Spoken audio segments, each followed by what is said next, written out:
हम वाक और अभिव्यक्ति की स्वतंत्रता के बारे में भारतीय संविधान के अनुच्छेद 19 का पुरजोर समर्थन करते हैं। उदाहरणों, छवियां और संदर्भों सहित यह वीडियो केवल मनोरंजन, सूचना और शैक्षिक उद्देश्यों के लिए प्रदान किया गया है और चैनल किसी भी अवैध गतिविधियों को बढ़ावा या प्रोत्साहित नहीं करता है। हमारा मकसद समाज को जागृत करना है। जय हिंद, आदाब, नमस्ते, सत श्री अकाल मेरे दोस्तों। मैं हूँ तोहफा एक्स मुस्लिम। दोस्तों, आपके भाई तोहफा एक्स मुस्लिम की लाइव स्ट्रीम शुरू हो चुकी है और हमारे बैक स्टेज में यहाँ अब्दुल्ला भाई भी आ चुके हैं। मैं इनको स्टेज पे अभी दे रहा हूँ। जी दोस्तों, हाँ, आपका बहुत बहुत स्वागत है अब्दुल्ला भाई हमारे लाइव स्ट्रीम में। जय हिंद, वंदे मातरम। जय हिंद, वंदे मातरम। जय हिंद सभी भाइयों को जी, जय हिंद, वंदे मातरम। चलिए, तो भाई मेरे तो हमारे बैग स्टेज से हेलो आ रही थी थोड़ी। अब सही है, ठीक है अभी। क्योंकि ऐसा है डीजे बज रहे हैं पीछे बहुत ज्यादा, क्योंकि 15 अगस्त है ना, तो कोई दिक्कत हो तो बता देना। 15 अगस्त का कोई दिक्कत नहीं, अभी ठीक है, सही है, नहीं आ रही है।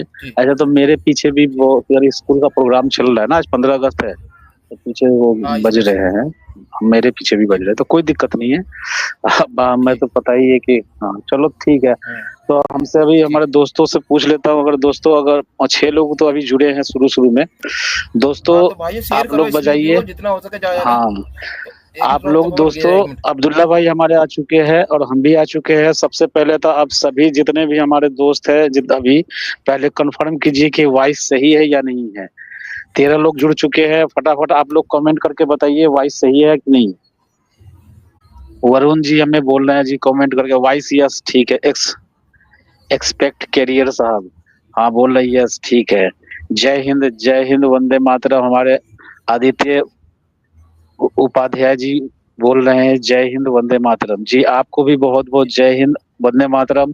और स्वतंत्रता दिवस की आप सभी दोस्तों को हार्दिक शुभकामनाएं। जी आवाज क्लियर है, मिल गया, वो लोगों ने बता दिया आवाज क्लियर है, ठीक है, सही है। हमारे कमलेश भाई साहब भी बोल दिए, कमेंट में आ चुके हैं। सभी कमेंट, सभी भाइयों को फिर से आप सभी को स्वतंत्रता दिवस की ढेरों शुभकामनाएं। तो हमारे अब्दुल्ला भाई भी आ ही चुके, हम भी आ चुके, 19 लोग जुड़ चुका है। तो अब मैं टॉपिक शुरू करूं अब्दुल्ला भाई।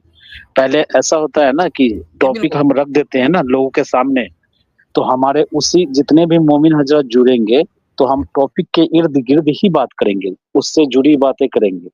अब हमारा लाइव स्ट्रीम जो शुरू हो, एक टॉपिक होता है जो हमारे वीडियो का टाइटल होता है, थंबनेल होता है, तो हम शुरुआत उसी से कोशिश करते हैं। बाकी तो मोमिन आपको पता ही है कि जलेबी बनाने के चक्कर में बंदर की तरह कहीं इधर कहीं उधर लाठी मारते हैं।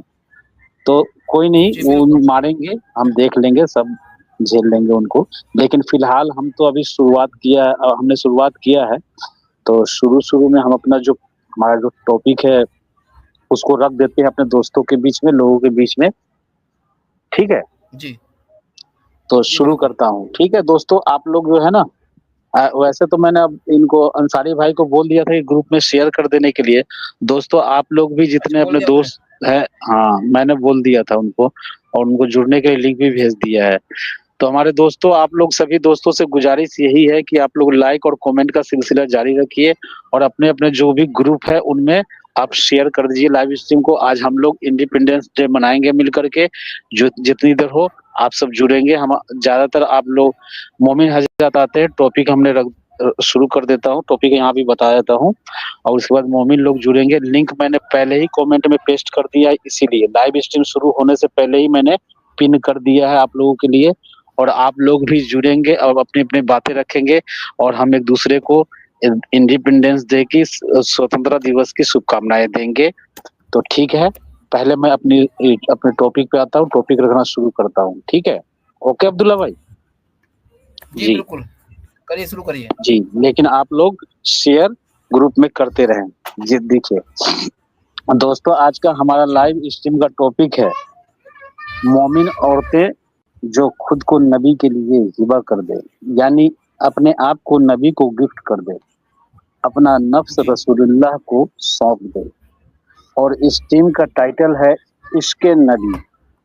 इश्क़े नबी रखने के पीछे का लॉजिक है रसूलुल्लाह से मोमिन और मोमिनाओं की बेपनाह मोहब्बत, इसलिए हमारा टाइटल है इश्क़े नबी, जिसे हमने उठाया है कुरान सूरह अल अहजाब चैप्टर नंबर 33 आयत नंबर 50 में। हिबा का जिक्र मिलता है। तो आज हम लोग कुरान 33-50 के रास्ते प्रवेश करेंगे। हिबा यानी मोमिनाएं अपना नफ्स रसूलुल्लाह को क्यों गिफ्ट कर रही हैं? आज जानेंगे हिबा को लेकर अम्मी आयशा अम्मी आयशा अम्मी आयशा का क्या कहना था और दीगर लोगों का क्या कहना था। मिसाल के तौर पर आपको एक हदीस पढ़कर सुनाना चाहता हूँ जो सही अल बुखारी 51-20 क्या कहती है। यह हदीस साबित बिन बनानी से रिवायत है। ओके, साबित बिन बनानी बताते हैं कि मैं हजरत अनस के पास था और उनके पास उनकी बेटी भी थी। हजरत अनस ने बयान किया कि एक खातून रसूलुल्लाह की खिदमत में अपने आप को रसूलुल्लाह के लिए पेश करने की गर्ज से हाजिर हुई और अर्ज किया, या रसूलुल्लाह, क्या आपको मेरी जरूरत है? इतना सुनते ही हजरत अनस की बेटी बोली, जो उस वक्त वहीं पर खड़ी थी, कि वह कैसी बेहया औरत थी, हाय बेशर्मी। गौर कीजिएगा इस बात को। तो हजरत बिल्कुल। अनस ने हजरत अनस ने अपनी बेटी से कहा, वह तुमसे बेहतर थी। देखिए, अब हिबा करने वाली औरत को उस लाइक लड़की बोल रही, सुनो तो बेशर्म कह रही है, तो उसका बाप उसे कह रहा है कि वो तुमसे बेहतर थी। आखिर क्या वजह है? उनको रसूलुल्लाह की तरफ रगबत थी। जो हिबा करने आई थी उसको रसूलुल्लाह से रगबत थी, ठीक है ना। इसलिए उन्होंने अपने आप को रसूलुल्लाह के लिए पेश किया। ये अनस बता रहे हैं, हजरत अनस अपनी बेटी को बता रहे हैं कि वह तुमसे बेहतर थी, उनको रसूलुल्लाह की रगबत थी, इसलिए उन्होंने अपने आप को रसूलुल्लाह के लिए पेश किया।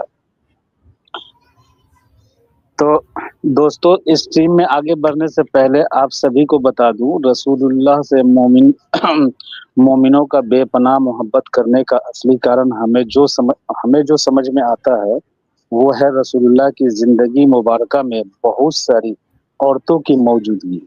ठीक है, हो सकता है हमारी समझ गलत हो, तो मैं चाहता हूं कि इस वक्त जितने भी हमारे मोमिन हजरात मुझे सुन रहे हैं, वे लोग आकर हमारी गलत सोच और समझ को बेहतरीन समझ के रूप में बदल दे सकते हैं। लिंक कमेंट में पिन किया जा चुका है, आए और प्लीज हमारी समझ के लिए हिबा के कॉन्सेप्ट की वजाहत फरमाएं।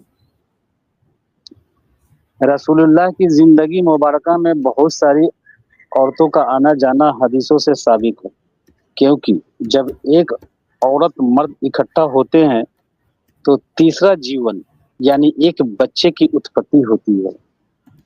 बच्चे की उत्पत्ति मतलब जनसंख्या विस्फोट, और इस्लाम फैलाने के लिए जनसंख्या विस्फोट जरूरी है। यही कारण है जो इस्लाम में फैमिली प्लानिंग हराम है।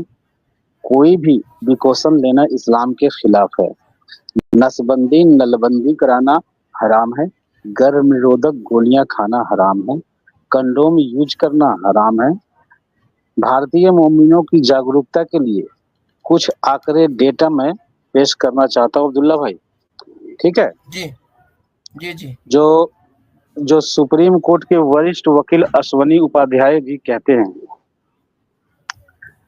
एक सर्वे के अनुसार भारत में 60% दूध मिलावटी है। जो हम घी खाते हैं वो 70% मिलावटी है, और जो पनीर हम खा रहे हैं वो 80% मिलावटी है। उसमें ऐसी चीजें मिलाई जा रही है जो जहर के समान है।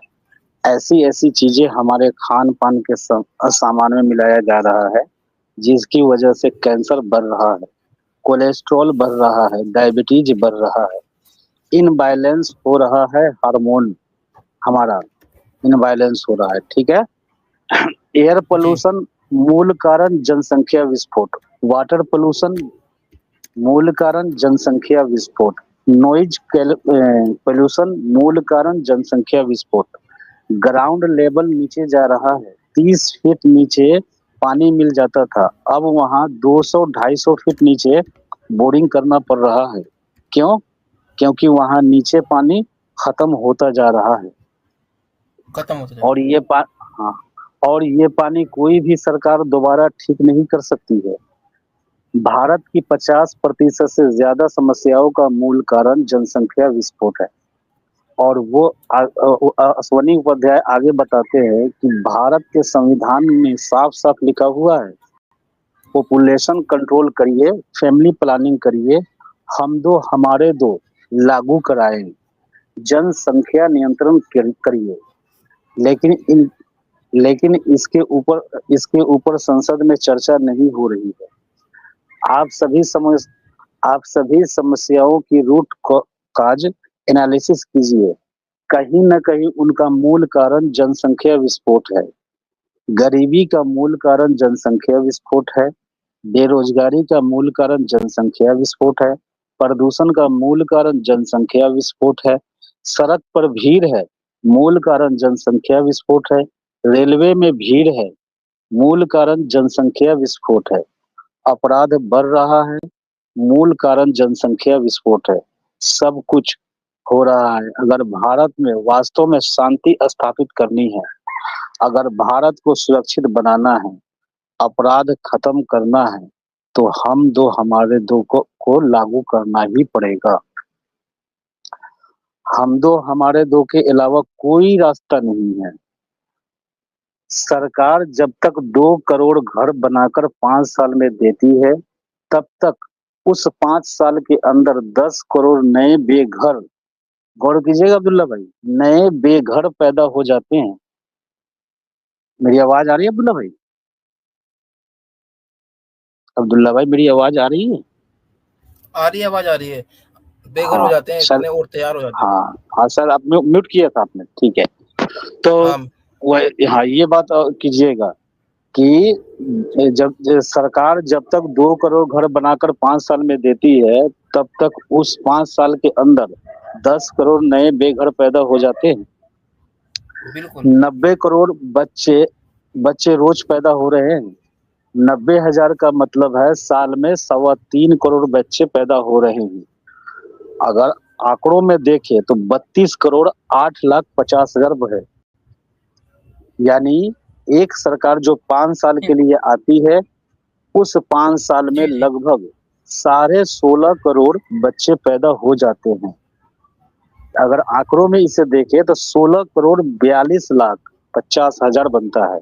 ठीक है, बताइए इस 16.5 बताइए। करोड़ बच्चों में से, हाँ सही कह रहा हूँ, आप डेटा उठाकर चेक कर लीजिए ना।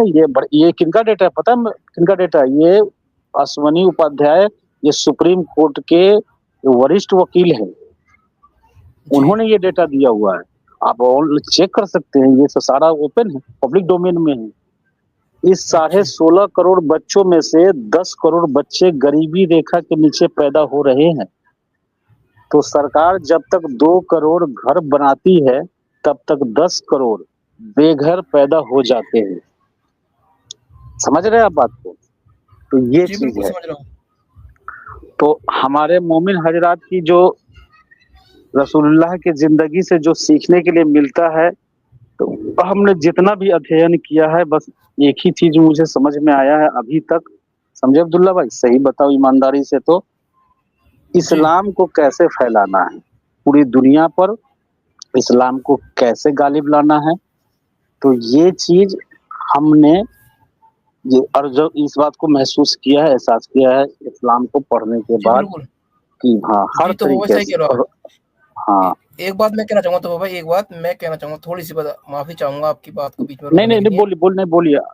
वो तो मैंने पेश कर दिया, जो टॉपिक था ना हमारा हिबा का, हाँ शुरुआत मैंने जी अपनी स्ट्रीम का टॉपिक रख दिया है। अगर कोई भी मोमिन हजरत सुन रहे हैं तो लिंक कमेंट में है, आप आइए, जुड़िए, हमसे हिबा पे बात कीजिए और इसकी पूरी वजाहत फरमाइए हमें। हम तो चाहते हैं मोमिन हजरत जुड़े। फिर उसके बाद हम जी किसी अपने दूसरे दोस्त को लेंगे, जो भी दोस्त हमारे सुनने वाले हमारे व्यूअर्स है उनको लेंगे। ठीक है जी जी। जी। हाँ मैं ये हाँ कह रहा बोल था, लेता, हाँ जी। जैसे आपने अभी कहा कि मेन मकसद तो इस्लाम फैलाना है। इसी के ऊपर मैं कहना चाहूंगा, सही कहा तो भाई आपने। इस्लाम के अंदर जो है सबसे मेन मकसद इस्लाम फैलाना है, यानी इस्लाम पूरी दुनिया में कैसे कायम हो, लोगों को आप इस्लाम में कन्वर्ट करना मेन मेन मकसद ये है। अब ये स्लेवरी जो होता है, गुलाम बनाना, जिहाद करना, लव जिहाद वगैरह, कत्ल करना, ये सब इसके अंदर आती है, ये सब इसकी ये प्रोसेस है। लेकिन मैन जो है ना, मैन जो पिलर मैन है, लोगों को कन्वर्ट करना यानी इस्लाम में लेकर आना। इनका मकसद ये नहीं है कि लोंडिया बनाना, इनका मकसद ये नहीं है लूटना, जिहाद करना, ये सब इसका हिस्सा है बस। इनका असली मकसद क्या है, लोगों को इस्लाम में लेकर आना। इसके लिए ही ये काम करने पड़ते हैं, जैसे लोंडी बनाना ये इसके अंदर आता है, और जिहाद करना, लोगों को इस्लाम में कन्वर्ट करने के लिए ही ये सारे काम किए जाते हैं। मेन मकसद इनका मुद्दा पता क्या है, कि दुनिया में इस्लाम को कायम करना है बस।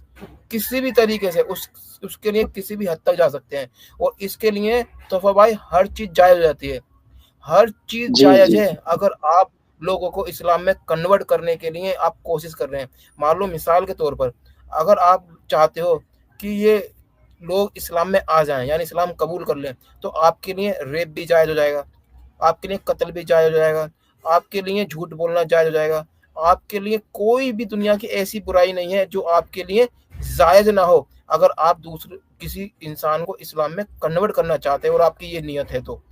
अगर आपकी ये जी नियत जी है जी तो आपके लिए सारी बुराइयां अच्छाई में बदल जाएंगी। क्या मैं सही कह रहा हूँ, गलत कह रहा हूँ? बिल्कुल सही कह रहे हैं। अच्छा, ये हमारे कमेंट में एक हमारे दोस्त ने कमेंट किया है, इसको जरा पढ़ दीजिए तो, सही हिंदी में है, पढ़िए तो क्या लिखा हुआ है। जी जी जी, ये हमारे ब्रह्मदेव मौर्य कह रहे हैं कि तोहफा भाई बहुत बढ़िया काम, आपसे जल्दी बात करूंगा, जय श्री राम, हर हर महादेव, ये लिखा है इन्होंने। जी हाँ, तो हम जी अपने भैया। ब्रह्मदेव मौर्य भाई साहब से कहना चाह रहे हैं कि भाई साहब, ये लाइव स्ट्रीम हमने आप लोगों के लिए ही रखा है, आप लोग जुड़ करके जरूर बात कीजिए, अपनी बातें रखिए, हम तो यही तो चाहते हैं। दोस्तों, अगर आज की ये डिबेट आपको शानदार लगी है तो अपनी फीलिंग कमेंट में लिखिएगा जरूर। और एक्स मुस्लिम एक्टिविज्म के लिए हमारा समर्पण आकर्षक है, तो ज्वाइन बटन दबाकर हमारे चैनल का मेंबरशिप ले लीजिए, हमें और ज्यादा सपोर्ट मिलेगा। और चैनल को सब्सक्राइब किए बिना ना छोड़े, साथ में वीडियो को लाइक, शेयर और कमेंट भी किया करें, ताकि आपके लिए अच्छी अच्छी डिबेट हमेशा लाता रहूं। तो फ्रेंड्स, आज की डिबेट को यहीं पर एंड करते हैं। फिर से हाजिर होऊंगा आपके बीच एक और नई डिबेट लेकर। अपना और अपनों का ढेर सारा ख्याल रखिए। इंसानियत जिंदाबाद। वंदे मातरम। भारत माता की जय।